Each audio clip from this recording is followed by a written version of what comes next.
Welcome to Real Vision. It's Tuesday, November 10, 2020. This is the Real Vision Daily Briefing. I'm Ash Bennington. It's TG Tuesday. I'm joined shortly by Tony Greer.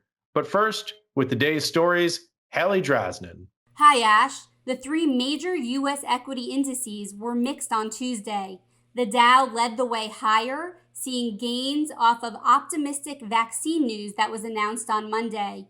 A coronavirus vaccine developed by Pfizer showed in an early analysis to be more than 90% effective in protecting people from COVID-19. These blue chip stocks were the biggest movers on the Dow Tuesday. Walgreens and another pharmaceutical company, Amgen, were both up. This makes sense because they would both aid in administering vaccines. Boeing also rallied on news that regulators could lift the 737 MAX grounding as soon as next week. The S&P 500 saw a mild decline. It was relatively flat, while the Nasdaq was down the most on Tuesday. This also makes sense as Nasdaq listed work-from-home technology stocks were really hit the hardest due to a possible end in sight for the coronavirus pandemic around the vaccine news. Zoom, Roku, Chewy, and Etsy are among the stocks that are tumbling on Tuesday. There is also other news out of the technology world that is causing some market turmoil. Amazon was down Tuesday on the Nasdaq. The European Commission is challenging Amazon, saying it used independent sellers' data to benefit its own retail business. It announced a second formal investigation into Amazon's e-commerce practices. The commission claims Amazon was using data from its third-party sellers, such as order numbers, revenue, and number of visitors, to inform its strategic business decisions, like reducing the price of products. This is an issue because of Amazon's dual role in both selling products and acting as a platform for independent sellers.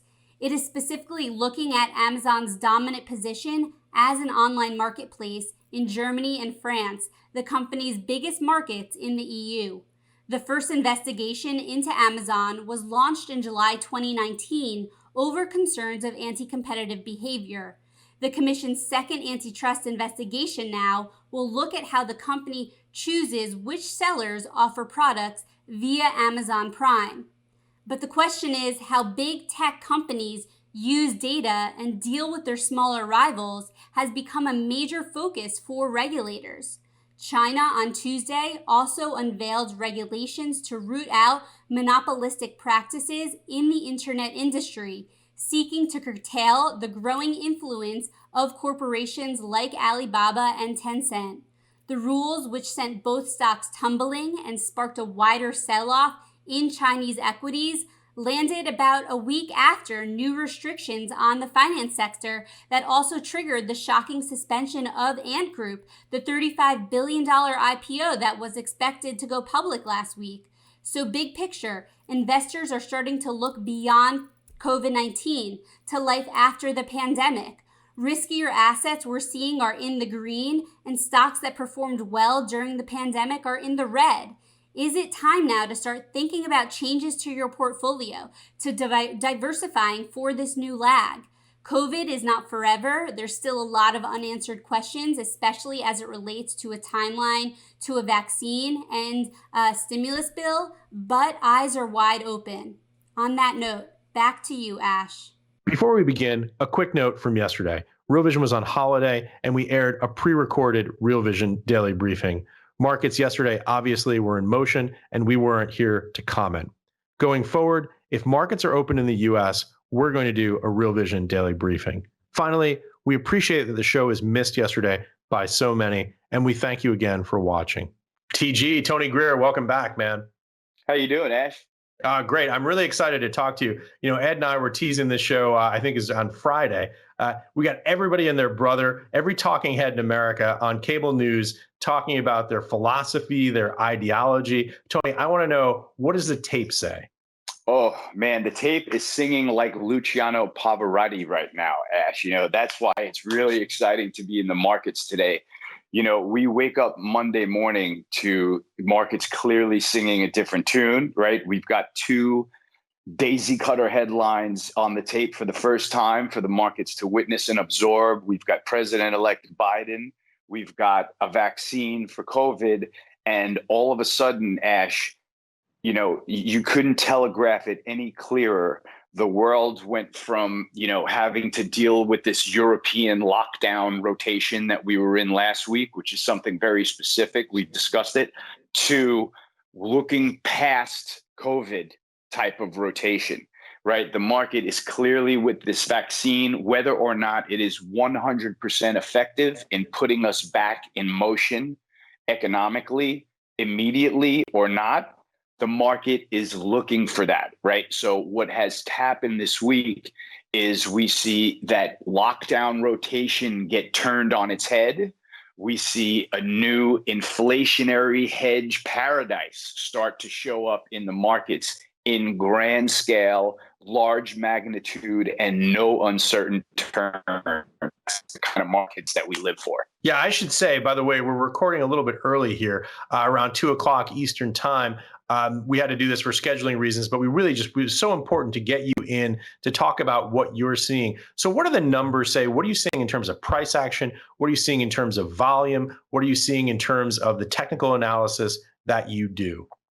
Well, let's start with the fact that no matter whether we like it or not, the S&P is trying to break through that double top at 3550 for now. So that continues to keep me on the secular bullish side and thinking that we're going to continue with this rally. But we have to be careful because everything changed about the rally, right?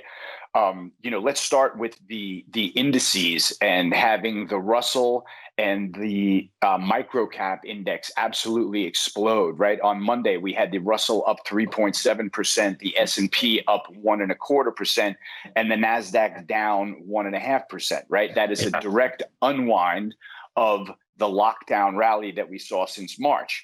It's happening. Just a little bit about, for people who aren't following this as closely as you are, tell people who haven't been following it, what exactly has happened since March? How have sectors rotated? So what I'm trying to go over now, Ash, is the fact that when we went into lockdown, the big cap tech stocks absolutely took off, right? Your FANG stocks, Facebook, Apple, Amazon, Netflix, Google. Those are the stocks of the companies that everybody had to latch on to during lockdown, right? Everything from our social media source to our phone that we never took our eyes off of, to the Netflix, program that we were using to keep ourselves busy. So these are the sort of lockdown stocks that took off. Right. It took big cap equities out in the lead versus small cap stocks, which were sort of being priced to fail into an economic depression, right? That's potentially caused by the COVID lockdowns. So what we see today and yesterday we've seen sort of retracements in that trade where small cap and micro cap gets buried and big cap and especially technology rallies. But this one was in large magnitude, and it was like the flip of a switch, and it's continuing today. But most importantly, there are other factors that just changed dramatically. Okay, Ash, let's go through some of these because I put a little bit of a list together. We finally see value outperforming growth, right? I'm not much of a valuation guy, but it's interesting to watch this dynamic where all of a sudden value starts outperforming growth, which has not happened in the entire lockdown rally since March. We see momentum stocks dropping like stones, right? They're off. There's an ETF called MTUM that is housed with all of your momentum stocks, your Apples, your Nvidias, your Teslas, your Amazons and stocks like that. That sector has been down 2 days in a row very sharply. We've seen FANG be unable to catch a bid. And Ash, this is so relevant to me right now because this feeds into one of my major sort of shifting views. When you and I last spoke was 2 weeks ago. It was a week before the election, and we had seen Apple. We were going into Apple and Amazon reporting. And I think the biggest takeaway was that Apple and Amazon reported and started going down, even though earnings were good, right? So we noticed that dynamic. And now on this side of the election and this side of the vaccine, we see, the exact opposite happening where the FANG stocks are getting buried and we're seeing small cap stocks explode. We're seeing other sort of twist about in the energy sector, where now energy is picking up and looking past the lockdown into more energy being consumed. And we're seeing the solar stocks and the alternative energy stocks that were bid only when we were polling directly for Biden start to fall back from the highs. And I think that's going to be a major change in sort of dynamic in the energy market, where fossil fuels come to life and alternative energy backs off now.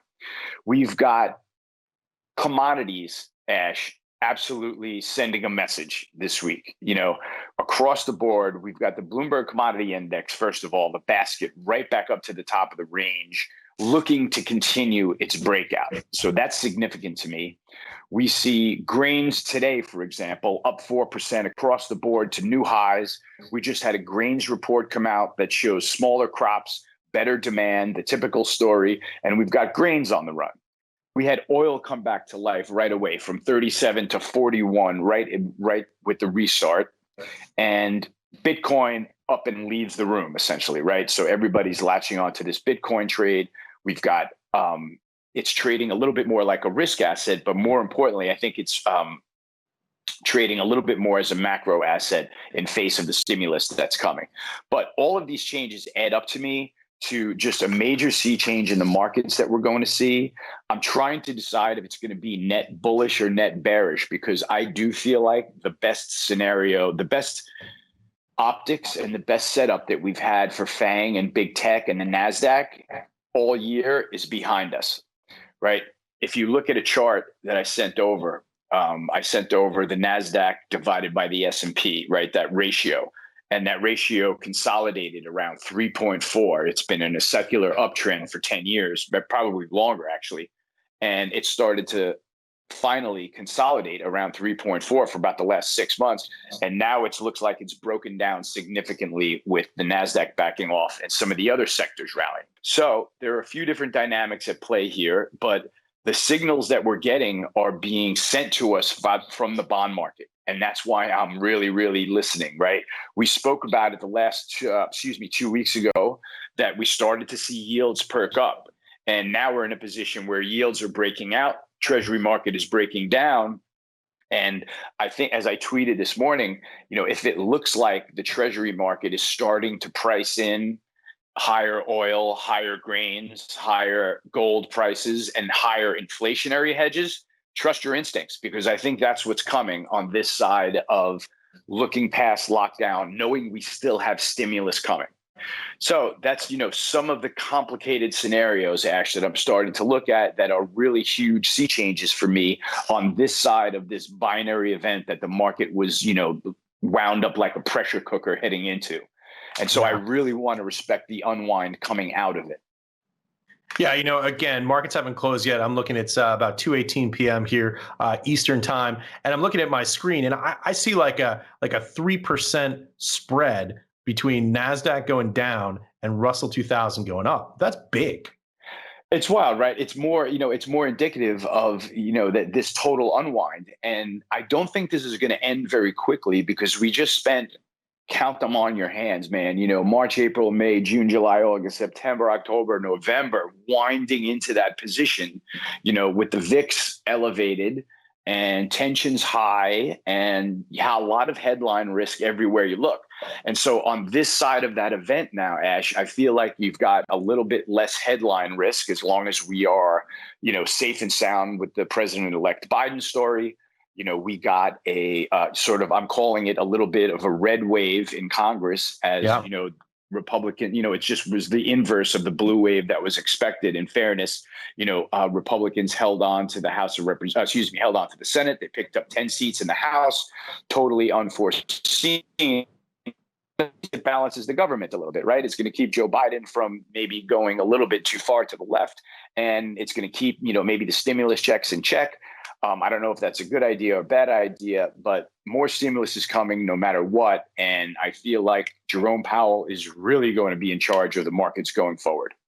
Yeah, it's a really complicated political picture now. Obviously, one of the things that I heard that's kind of interesting is that maybe if the Republicans do maintain control of the Senate, maybe we get kind of a Goldilocks scenario. Maybe there's some secret portion of Joe Biden that actually prefers to work with Mitch McConnell, someone he's worked with in the past, a person of his own generation, a lawyer, someone who's been in Washington for many years, and maybe that allows him to say to the left wing of his own party, hey, I agree with you, but I really need to work with Mitch to get something done. There are all these conversations. Obviously, I don't have any of the answers here, but there are all these conversations that are happening. And that, to me, at least, is indicative of the complexity of the situation that we face and the uncertainty that we face.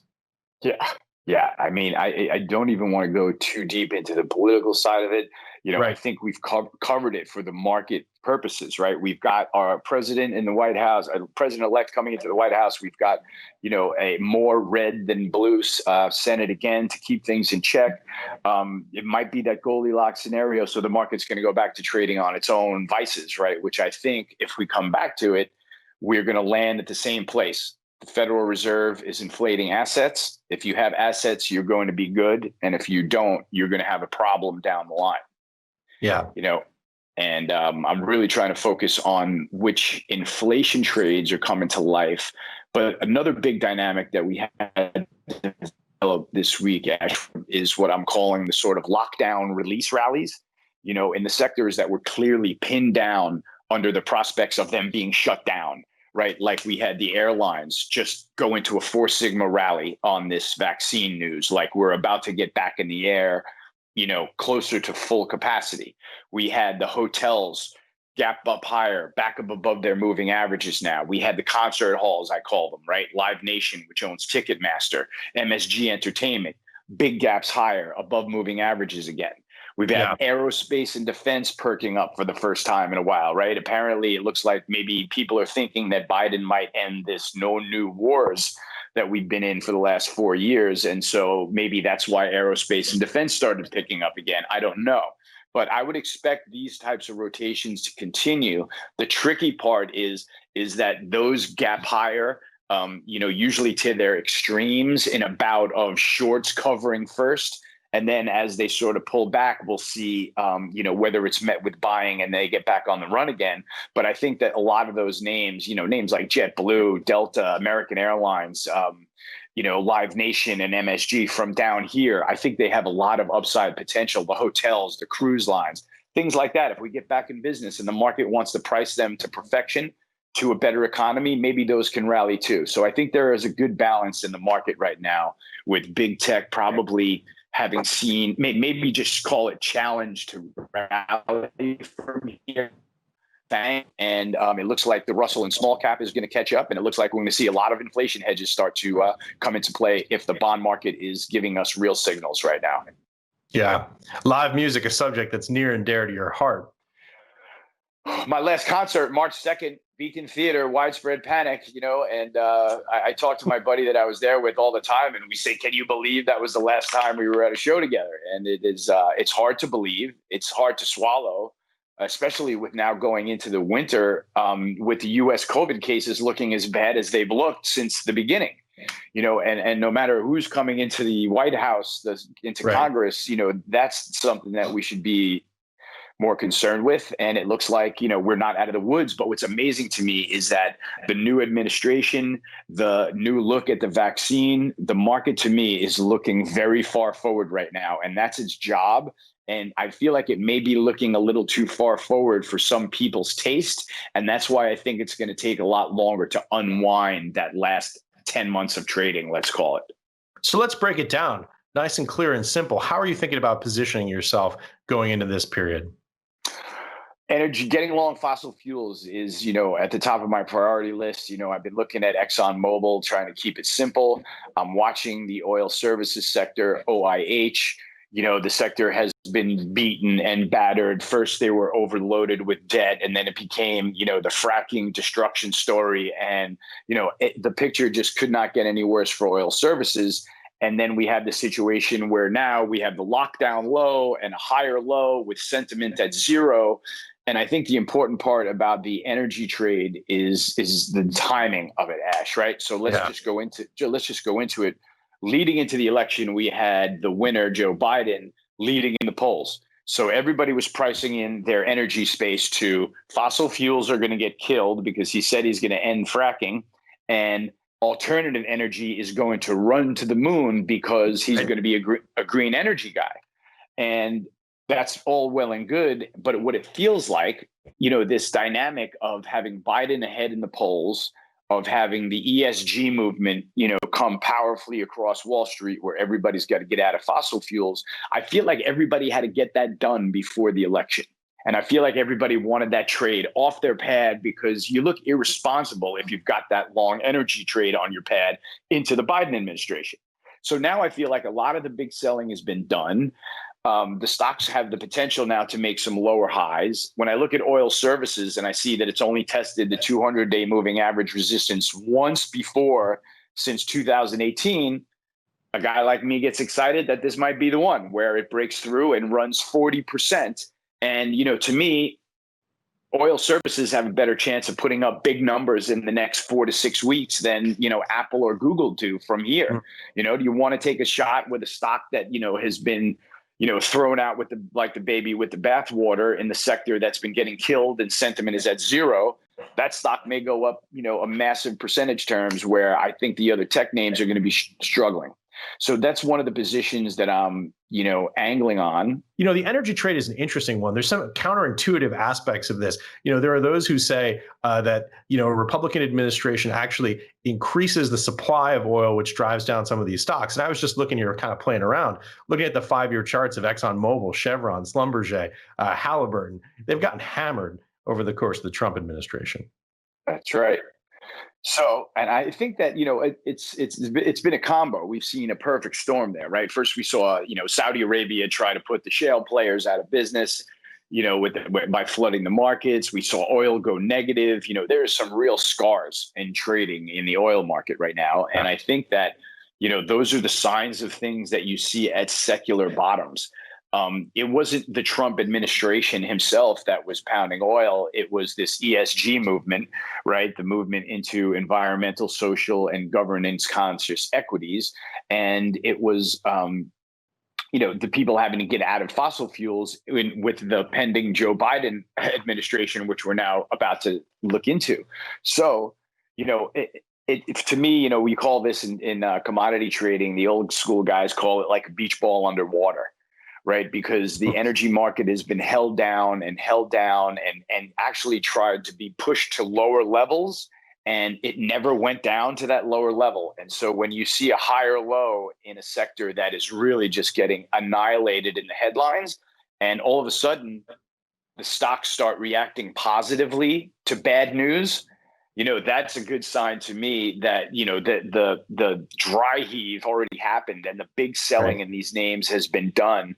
And we know what happens, when that plays out is that all of a sudden they start floating away. And next thing you know, you've got big plain vanilla guys coming in and saying, yeah, it looks like, the energy stocks have weathered the storm. And, maybe we aren't going to buy directly into these fossil fuel names, but we'll pick away at some of the corollary names. And we'll buy oil, and next thing you know, the whole sector starts coming to life again. So if you're looking for performance, Ash, I think you have to look for sectors like, the ones that have been beaten down all year that things have changed for. Look at cannabis, for example. Yeah. The U.S. multi-state operators have been breaking out like gangbusters during this election event. It's no shock to anybody that Trulieve, Curaleaf, and Green Thumb have been just up and to the right here. And if you look at this ETF, MSOS, which is the US MSOs, the multi-state operators, it's broken through its launch price and it's got a nice cup and handle to it. And a lot of these names, if you take a step back to 30,000 feet and look at them on the charts, they still have barely started making a recovery move. And so, we see the potential to these names that are starting to break out technically. They're getting above their 200-day moving averages, and they've got a lot of upside. Those are the things that I want to start looking at and start maybe putting on a hedge where I'm starting to short some technology names, or I'm shorting, maybe internet stocks, FDN, or shorting software for a brief period of time until it gets to a period that I want to buy it, and being long most of those inflation hedges. I'm going to stick with my gold miners and things. Just to say, I mean, January 3rd, huge day for cannabis, right? If it weren't for all of the air being sucked out of the room with the contentious election, this is one of the biggest stories we've seen. It's here on the East Coast, my ancestral home of New Jersey legalizing cannabis. It seems like it's only a matter of time before it's New York as well. And then you get those two big dominoes falling on the East Coast. This is starting to look like a major national movement. And then obviously in other places, we saw voters, I think in South Dakota, legalize. I mean, this seems like it's a national movement. It seems like the toothpaste is out of the tube. Yeah, I like that idea, Ash, very much. And tomorrow we are going to get a look at an interview that I did with Todd Harrison on Real Vision that had me pretty frothy build up after speaking with him, who's the master class in the space. But the story is that this is sort of cannabis 2.0. The 1.0 story was the Canadian growers and the beginning of branding and getting cannabis from Canada to the US and out to the markets. And we saw that sort of call it fall on its face. Cannabis is down massively over the last 2 years. And so we finally troughed and it looks like we can pick up again. And we've got a lot of wind in ourselves with cannabis 2.0. Like you said, we had the 5-state legalization during this election. The people's choice seems overwhelmingly positive. It seems like an overwhelmingly good idea in terms of tax receipts for the other states to legalize. And like Todd discussed, we're expecting a domino effect of legalization, which is just going to expand these markets. So if you want to get exposure, you can either pick one of your horses in the US MSOs race, or you can just buy the MSOS ETF. And, I think that when you look back from it 5 years from now or 10 years from now, certainly you're going to say, yeah, that was the turn. We should have been jumping all over it back then. And we just started legalizing it and the stocks were troughing at the same time and coming back to life. So to me, this is one of the big time potential sectors. Yeah, look, I'm not an especially deep thinker about the space, but if you ask me the question, where are we in 2030 versus where we are in 2020? Pretty clear the direction, right? Exactly. I feel like, and like Todd likes to say, until the Safe Banking Act gets passed that will give them access to capital, we won't have any big plain vanilla presence in these names yet. And so once you see that get legalized, once the Safe Banking Act passes, and that's going to open up a lot of mutual fund charters to be able to trade these names now. And that might be cannabis 3.0 to see when, the real investor starts coming into these names. And then next thing we'll have, everybody will have their favorite cannabis stock that's been, performing like a .com stock, hopefully. Yeah, one of my very conservative investor friends was talking to me over the weekend about it. And he said that was the one thing that gave him pause. What's that? The potential that there could be a federal crackdown on the financing of that. He said that was the one thing that stuck out in his mind as a major risk for the industry systemically. Yeah, that's fair. I think we're going to get through that, though, with more and more legalization. I mean, that's the whole game right now is access to capital. And if you're one of the big Canadians, you probably got it through the Canadian banking side, and now it's got to filter into the U.S. so that these companies can operate a little bit more easily. And what's nice is that it's going to it'll make some of the other junior companies come to life again once they get capital and be able to compete a little bit more easily. But as of right now, it's kind of like the big 3 or 4 or sort of struggle to get capital. Yeah. Tony, I want to ask you a little bit more of a general question, switch gears here a little bit. We go through great pains not to talk about politics on this show in a way that, expresses personal opinions. I know that nobody cares who I voted for. I'm never going to talk about it. But the thing that's interesting to me is when we see these headlines coming out of Washington, D.C., if you're watching the news, headlines are just whipsawing you around. There's, did this administration official tell a joke when he said X, Y, or Z, or was he serious? I mean, there's just all kinds of craziness out there right now in the wake of this election. So my question to you, Tony, is when you hear these stories, when you see this stuff trending on Twitter, what, if anything, do you do about it? How do you contextualize it? How do you think about it in terms of your process? Is it something that's just a sideshow until you see it on the tape? Do you try and process it? Do you bake it in? How do you think about it at the most general level? I want to think about it like I am the markets, right? The market is going to give me a read on what it's doing, right? The markets woke up Monday morning and the markets were saying President-elect Biden, right? So no matter what Mike Pompeo says, no matter what Trump lawsuits are filed, and we'll respect those too down the line because there is a clear process in the election transition, et cetera. We don't even need to get into it. The market tells me Biden's president-elect. Guess what I think? Biden's president-elect until proven otherwise, right? And that's where we're going to dust ourselves off politically. We're going to move on. We're going to say we've got a system of checks and balances here with, a little bit more red Congress than we were expecting. We're going to say no matter what, politicians come and go, and we have the markets forever. So I want to listen to what the markets are telling me. Every time I see a headline that, makes you think like, holy cow, is this election going to get turned or something like that? Like those comments that you're referring to that we saw Mike Pompeo responsibly or irresponsibly utter. I'm not sure yet. But we look at the tape and say, is it pricing in a destabilizing event here in the U.S.? Is it pricing in not knowing who's president again? So far, the answer has been no. So far, the answer has been we are on to the next in the markets. We are on to the inflation hedge paradise trade, man. With commodities perking up like this, a couple of weeks ago, I was getting a lot of heat for trying to say play commodities from the long side here. They're underinvested, they're underloved, they're undervalued. There's so much that could happen in an inflationary scenario. Then I got some help from my old boss, Lloyd Blankfein, went out and said, this physical commodity space really looks good. And everybody had to come out and dump on Lloyd's head right after they dumped on my head, which was they're not going anywhere. COVID cases are coming. Oil's going down. Gold can't hold the rally. Grains are in the hole. And now you turn around and BCOM is back to the top of the range again. And market-based inflation expectations are firing again, from the curve to break evens to everything like that. So as long as the tape is sending me signals, that's all I'm listening to, right? That's all I'm listening to. In fact, I'm so over the politics that it's this close to being on the full-scale noise cancellation policy. Because on this side of the election, with that market reaction that we saw Monday, changed everything for me. And I think that we went over why, all these dramatic things that were going on since the lockdown turned on their head. That to me opens up a whole new world of trading. And that's where, you can get over whatever result you might have been hoping for when the casino is open over your shoulder and it is rocking and, you don't know where to put your money first. Because like I said, when decisions like this are being made at high volatility at a high level in the S&P, the portfolio managers are leaving tire tracks all over the tape.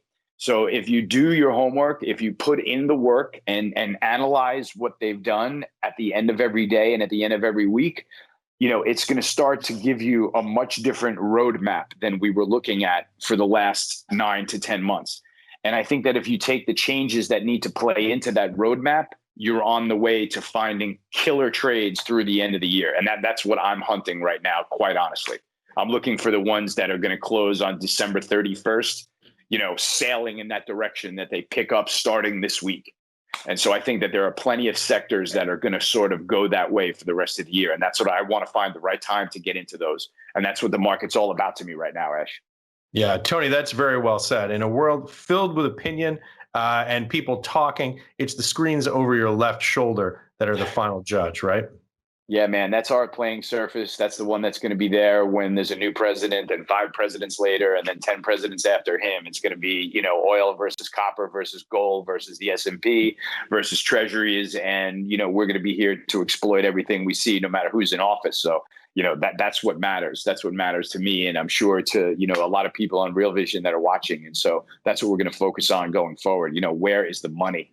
Yeah, absolutely. So with that said, as you look ahead toward the end of the year, you look to think about those sectors. What are you seeing? What are you thinking about and why?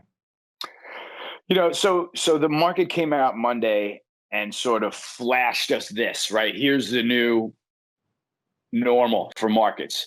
It's the reverse of that European lockdown that we traded last week while we were going through the election process, right? It's the 180-degree opposite thing. So I'm going to be watching to see, like I said, I think that we're at a major inflection point in the markets, and that's sort of the first thing that I'm looking for. I want to monitor that to see if this continues, where small cap starts outperforming FANG stocks for the next foreseeable, short-term future. And that'll tell me that we've really flipped a switch in the markets. And then I'm going to drill down into all of those trades that we talked about, right? The energy trade, potentially fading alternative energy, getting long cannabis names, selectively and opportunistically. But I want to find the trades that are going to soar into the end of the year. And it might be something like banks, right? It might be something that we haven't discussed. It might be something like aerospace and defense. So I'm really going to be keyed in on daily and weekly performance in these sectors to see which one has got the most room to run, because I feel like, we're going to get to a point this year where it's going to be very clear again, the way the markets are progressing. I feel like it's going to be very clear that the big tech is struggling to perform from here. I think it's going to be very clear that inflation hedges are performing well from here. And then I think that you're going to get to ride those trades even further into the future. So this is a time to be sitting up in your chair and paying attention to opens and closes, and doing some extra time on the weekend, seeing what moved by how much and where it landed and where it's going. And that's kind of my bread and butter. So, my work hours are booked through the weekend for the next couple of weeks, but I'm looking forward to spending the time on the markets. Tony, great context, great color. Looking forward to continuing this conversation. Oh yeah, this conversation just took on a new life, Ash, with things changing as dramatically as they are. So there's going to be a lot of opportunities for us to follow up on and drill down into. So let's stay on our toes here, man, and not miss them. Yeah, absolutely. Tony Greer, editor of Morning Navigator. Thanks for joining us. Thanks for having me, Ash. Always great.